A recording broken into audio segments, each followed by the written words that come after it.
রাসূলুল্লাহ সাল্লাল্লাহু আলাইহি ওয়াসাল্লাম আল্লাহর নবী বলেন তুফতাহু আবওয়াবুল জান্নাতি ইয়াউমাল ইসনাইনি ওয়া ইয়াউমাল খামিস।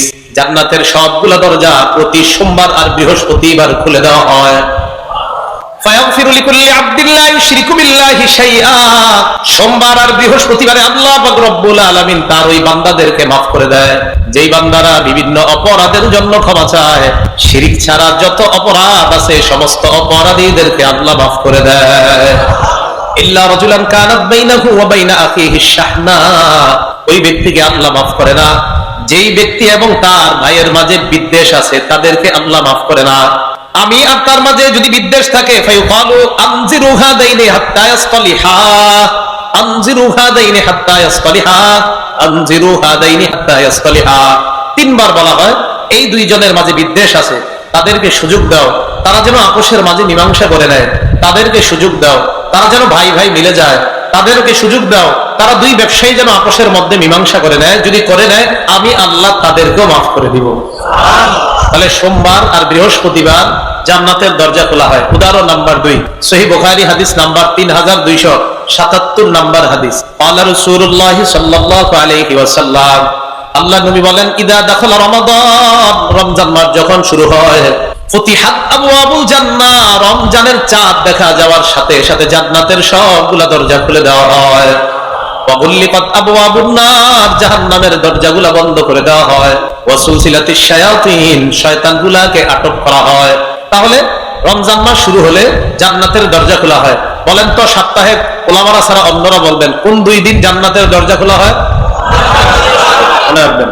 এবার আসেন তৃতীয় উদাহরণ, মুসলিম শরীফের 234 নাম্বার হাদিস।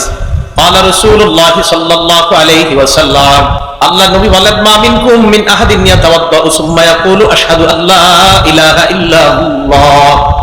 তোমাদের মধ্যে কেউ যদি সুন্দরভাবে ওযু করে করার পর আশহাদু আল্লা ইলাহা ইল্লাল্লাহ ওয়া আশহাদু আন্না মুহাম্মাদান আবদুহু ওয়া রাসূলুহু, এই কালিমায়ে শাহাদাত যদি তোমাদের মধ্যে কেউ ওযু করার পর পাঠ করে, নবী বলেন ইল্লা ফুতিহাত লাহু আবওয়াবুল জান্নাতিস সামানিয়া, ওই মুহূর্তে তার জন্য জান্নাতের 8টা দরজা খুলে দেওয়া হয়।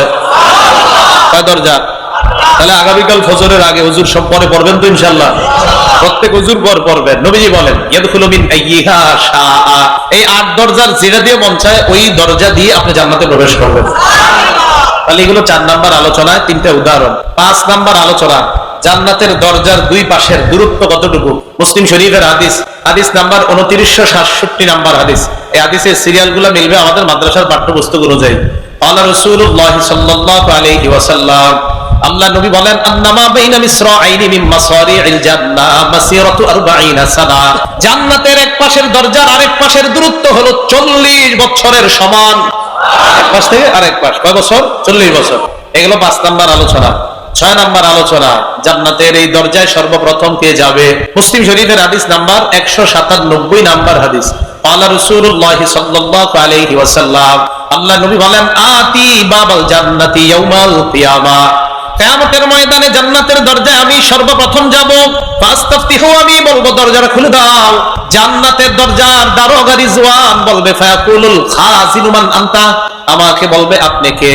আল্লাহ নবী জবাব দেয় আমি বলবো আনা মুহাম্মদ সাল্লাল্লাহু আলাইহি ওয়াসাল্লাম, আমি হলাম মুহাম্মদ সাল্লাল্লাহু আলাইহি ওয়াসাল্লাম। এই কথা শোনার পর জান্নাতের দরজার ফেরেশতা রিজওয়ান বলবে বিকা উমিরতু, আপনার ব্যাপারে আমাকে আদেশ করা হয়েছে আপনি আসলে যেন জান্নাতের দরজাটা খুলে দেই।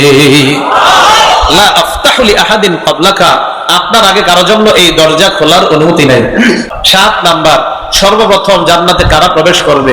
মুসলিম শরীফের 855 নাম্বার হাদিস। ক্বালা রাসূলুল্লাহ সাল্লাল্লাহু আলাইহি ওয়াসাল্লাম আল্লাহ নবী বলেন নাহনুল আখিরুনাল আউয়ালুনা ইয়াউমাল কিয়ামা, দুনিয়ার মধ্যে আমার উম্মত আসছে সবার শেষে, কিয়ামতের ময়দানে আমার উম্মত থাকবে সবার আগে। দুনিয়াতে আসছে সবার আর কিয়ামতের মাঠে সবার আগে। ওয়া নাহনু আউয়ালু মান ইয়াদখুলুল জান্নাহ, কিয়ামতের ময়দানে নবীদের মধ্যে আমি সর্বপ্রথম জান্নাতে যাব, আর উম্মতের মধ্যে আমার উম্মত সর্বপ্রথম জান্নাতে প্রবেশ করবে। 8 নাম্বার আলোচনা জান্নাতীরা যখন জান্নাতে প্রবেশ করবে প্রথম দলটা তাদের চেহারা কেমন হবে। বুখারী শরীফ হাদিস নাম্বার 3327, 3327, 3327, 3327। قال رسول الله صلى الله عليه وسلم, আল্লাহ নবী বলেন, ইন্না আউয়ালা যুমরাতিন ইয়াদখুলুনাল জান্নাহ আলা সূরাতিল কমারি লাইলাতাল বাদরি। কিয়ামতের ময়দানে সর্বপ্রথম যেই দলটা জান্নাতে যাবে তাদের চেহারা হবে পূর্ণিমার চাঁদের মতো উজ্জ্বল। এটা প্রথম দল। আল্লাহ আমগরে এই প্রথম দল বানায় দেন, আমিন। সুম্মাল্লাযীনা ইয়ালুনাহুম আলা আশাদ্দি কাওকাবিন দুররিয়িন ফিস সামাঈ ইদাআ।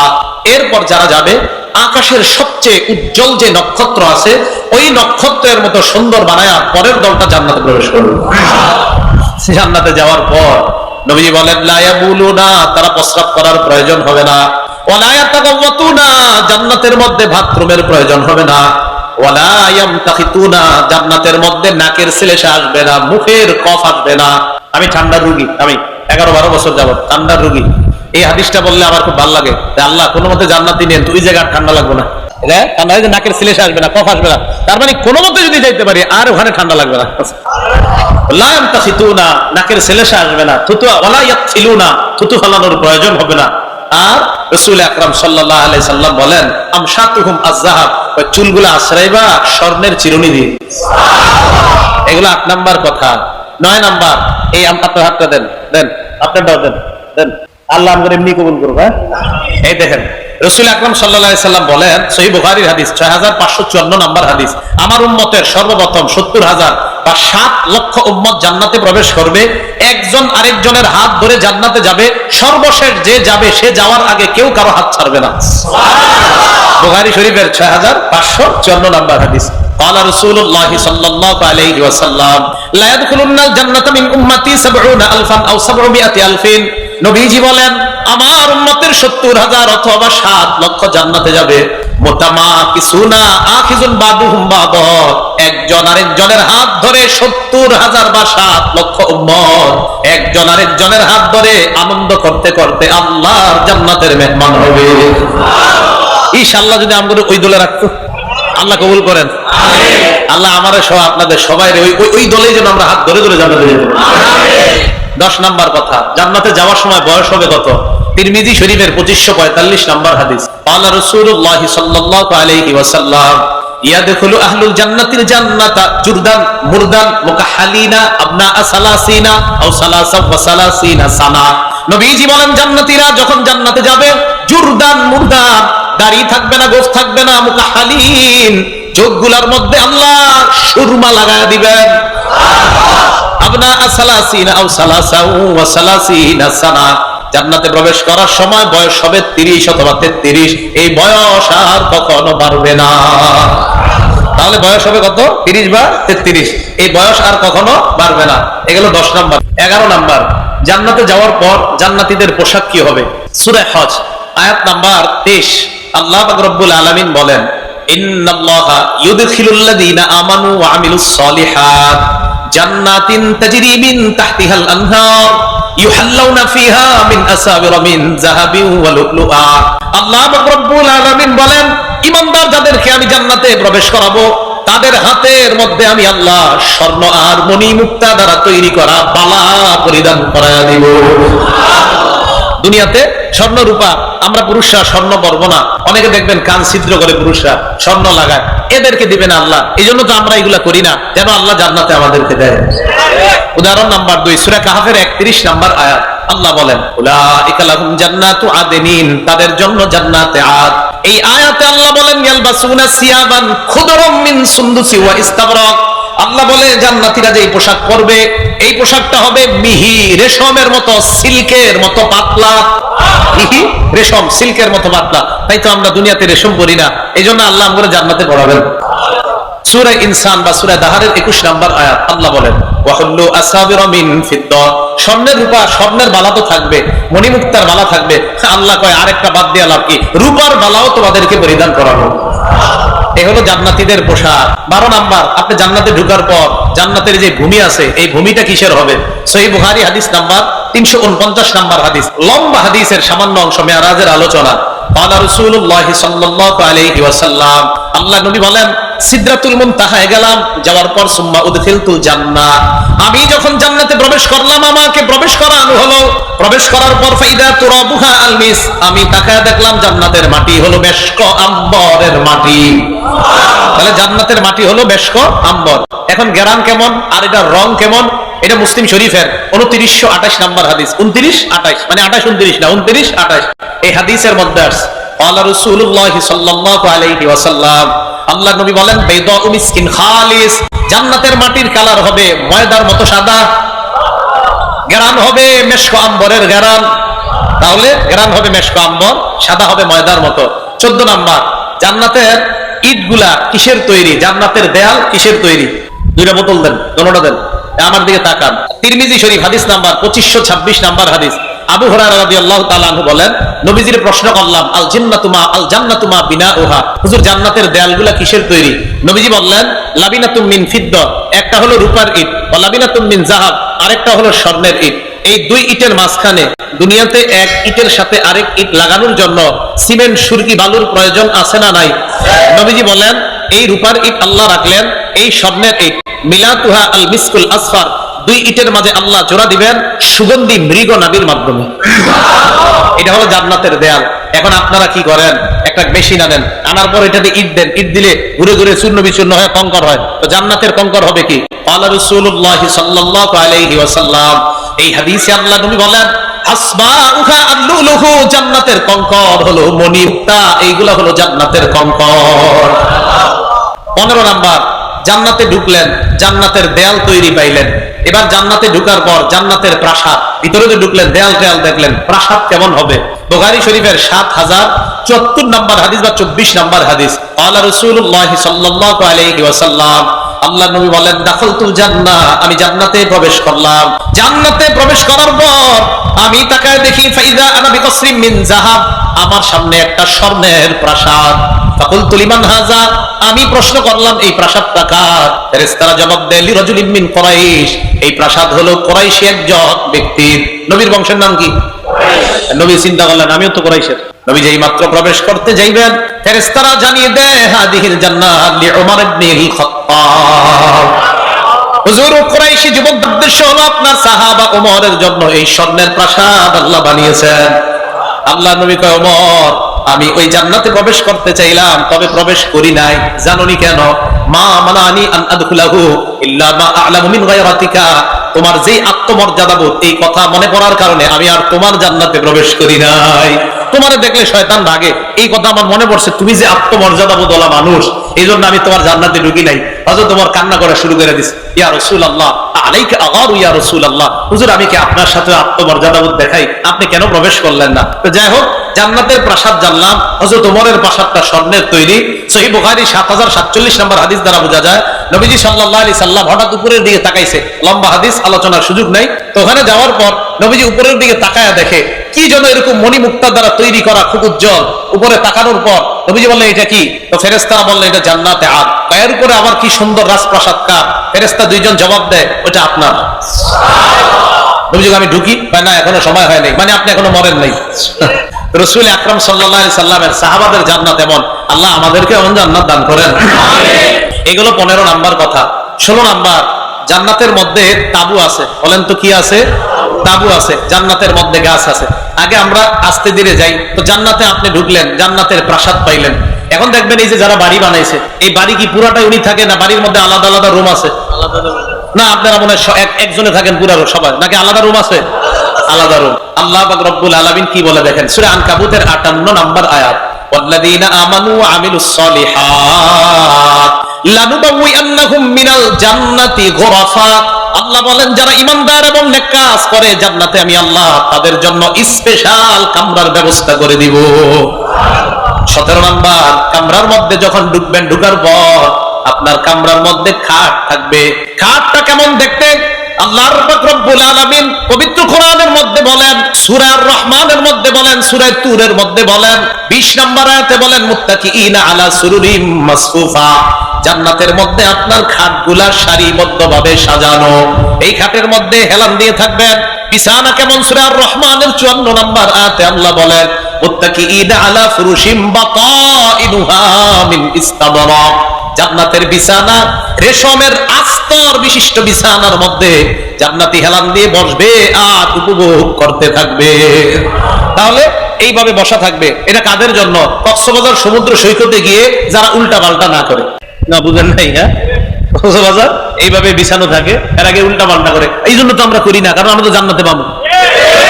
তো জান্নাতের খাট, খাটের মধ্যে বিছানা, বিছানার মধ্যে বালিশের দরকার আছে না নাই? সবাই আসতে কইছে দরকার নাই? আপনারা বালিশ ছাড়া ঘুমান? তাহলে বালিশের দরকার আছে। সূরা গাশিয়ার 13 নম্বর আয়াতে আল্লাহ বলেন ওয়াদামারিকু মাসফুফা, সারি সারি বালিশ থাকবে। কোনটা দরকার আপনার, যেটা চয়েস হয় ওই বালিশে হেলান দিয়ে বসবেন। আচ্ছা, বালিশ পাইলেন, এবার জান্নাতের বিছানা খাট কতটুকু উঁচু হবে? আল্লাহ কয় ফিহা সুরুরুম মারফুআ, সূরা গাশিয়ার 15 নম্বর আয়াত, 13 নম্বর আয়াত। আল্লাহ বলেন ফিহা সুরুরুম মারফুআ।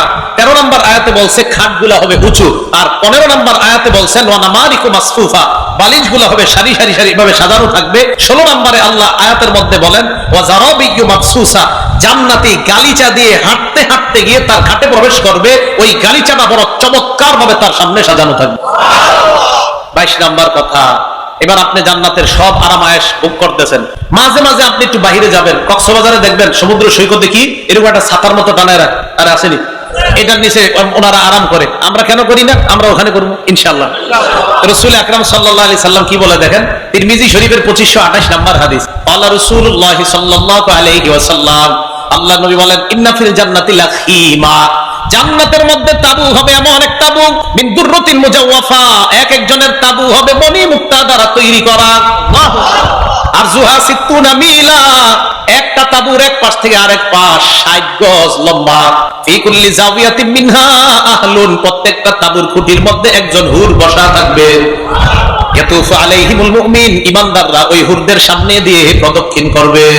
এক এক হুররে আরেক হুর দেখবে না। হাদিস আসছে মা ইয়ারাউনাল আখারিন, এই খুঁটির হুরকে আরেক খুঁটির হুর দেখবে না, এত দূরে থাকবে এক এক হুর, মানে তাবুটা এত বড়। 23 নাম্বার, জান্নাতের মধ্যে তো তাবু পাইলেন, এই যে আপনি তাবু, এই তাবুর মধ্যে আরাম আয়েশ আপনি করতে থাকবেন। জান্নাতের মধ্যে এই তাবুগুলা দেখা হঠাৎ আপনার মন চাইবে একটু বাগানে ঘোরাফেরা করি কিনা। দেখবেন আমাদের দেশের অনেক বড় বড় মানুষ যারা, বিশেষ করে অনেক অঞ্চলে আছে, সিলেটে আরো কিছু কিছু জায়গায়, এরা বাসা বানায় এমন ভাবে সামনে বিশাল বড় মাঠ টাট রাখে, কারণ আপনার জান্নাতে মন চাইবে আমার একটু মাঠ ঘাটও তো দরকার। তিরমিজির 2528 নম্বর হাদিসে নবী বলেন আমি আপনি প্রত্যেকে যদি জান্নাতে যাইতে পারি, 2টা স্বর্ণের বাগান আর 2টা রূপা, মোট 4টা বাগান দান করবেন। রাসূল আকরাম সাল্লাল্লাহু আলাইহি সাল্লাম বলেন ইন্না ফিল জান্নাতি জান্নাতাইনি আনিয়াতুহুমা ওয়া মা ফীহিমা মিন যাহাব, জান্নাতের মধ্যে তোমার জন্য 2টা বাগান হবে স্বর্ণের, এই স্বর্ণের বাগানের মধ্যে যা আছে বাসন কোষণ সব স্বর্ণের, আর 2টা হবে রূপার, এটার মধ্যে যা আছে সব হবে রূপার। তাহলে এবার বাগানে গেলেন, যাওয়ার পর বাগানের মধ্যে গাছের দরকার আছে না নাই? বুখারী শরীফের বর্ণনা, জান্নাতের গাছও হবে। বুখারী শরীফ হাদিস নাম্বার 4881 নম্বর হাদিস, ক্বালা রাসূলুল্লাহ সাল্লাল্লাহু আলাইহি ওয়াসাল্লাম, আল্লাহ নবী বলেন ইন্না ফিল জান্নাতি শাজারা, জান্নাতের মধ্যে গাছ হবে, ইয়াসিরুর রাকিবু তাহতা জিল্লিহা মিআতা আম, সওয়ারির উপর সওয়ার হয়ে আপনি চলতে থাকবেন। নবীজি বলেন লা ইয়াকতাউহা, 100 বছর চলার পরেও ছায়া অতিক্রম করতে পারবেন না। কয়শ বছর? 100 বছর। 25 নম্বর আলোচনা, গাছের গোড়া গোড়া, কাণ্ড কাণ্ড। তিরমিজি শরীফের 2525 নম্বর হাদিস, ক্বালা রাসূলুল্লাহ সাল্লাল্লাহু আলাইহি ওয়াসাল্লাম মা ফিল জান্নাতি শাজারাতুন ইল্লা সাকুহা মিন যাহাব, জান্নাতের প্রত্যেকটা গাছের কাণ্ড হবে স্বর্ণের। এবার গাছ কারা কারা লাগাইতে চান? সবাই লাগাইতে চান গাছ? গাছ দুনিয়াতে থাকতে লাগাইতে হবে, এটা হলো 26 নম্বর আলোচনা। এবার শুনেন গাছ লাগাইবেন কেমনে, 2টা উদাহরণ দেই।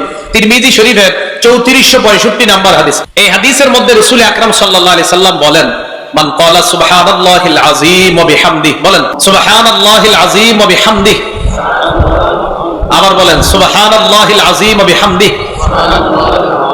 এই যে আমরা 3বার বলছি গরিসাত লাহু নাখলাতুন ফিল জান্নাহ, আমাদের প্রত্যেকের জন্য 3টা খেজুর গাছের চারা অলরেডি জান্নাতে লাগানো হয়ে গেছে। আরেকটা সিস্টেম আছে চারা লাগানোর, কিভাবে? এটা আপনার আছে ইবনে মাজাহ কিতাবের নাম, হাদিস নাম্বার 3807 নম্বর হাদিস, 3807 নম্বর হাদিস, ক্বালা রাসূলুল্লাহ সাল্লাল্লাহু আলাইহি ওয়াসাল্লাম, নবীজি আবু হুরায়রা রাদিয়াল্লাহু তাআলা আনহুর সামনে দিয়ে যায়। আবু হুরায়রা তখন গাছ লাগায়। আল্লাহ নবী আবু হুরায়রাকে প্রশ্ন করলেন মাল্লাযী তাগরিসু ইয়া আবু হুরায়রা, আবু হুরায়রা তুমি কি লাগাও? আবু হুরায়রা জবাব দেয়, ফিরাসান লি ইয়া রাসূলুল্লাহ, আমি একটা চারা লাগাই। নবীজি বলেন, আলা আদুল্লুকা আলা ফিরাসিন খায়রিন লাকা মিন হাদা, আমি কি তোমাকে এর চাইতে উত্তম চারার কথা বলবো না? জি হুজুর বলেন। নবীজি বলেন, আবু হুরায়রা তুমি বলো, আমরাও বলি। বলেন সুবহানাল্লাহ, আলহামদুলিল্লাহ, লা ইলাহা ইল্লাল্লাহ, আল্লাহু আকবার। এই চারটা বললাম না? নবীজি বলেন, তু রাসূলুকা বিকুল্লি ওয়াহিদাতিন শাজারাতুন ফিল জান্নাহ, প্রত্যেকের জন্য জান্নাতে এই চারটা গাছ লাগানো হয়ে গেছে। ভাই নারায়ণগঞ্জ থেকে ঢাকা রওনা করছেন, জেমে বসে আছেন, 2-2.5-3 ঘন্টা জেমে আছেন, অন্য মানুষগুলা গল্পে কাটাইতেছে, আপনি গল্প করেন না। সুবহানাল্লাহ, আলহামদুলিল্লাহ, লা ইলাহা ইল্লাল্লাহ, আল্লাহু আকবার, সময়গুলা কাজে লাগান। আপনি গল্পের মাধ্যমে সময়গুলা নষ্ট করেন না। আল্লাহ আমাদেরকে সময়ের মূল্যায়ন করার তৌফিক দান করেন।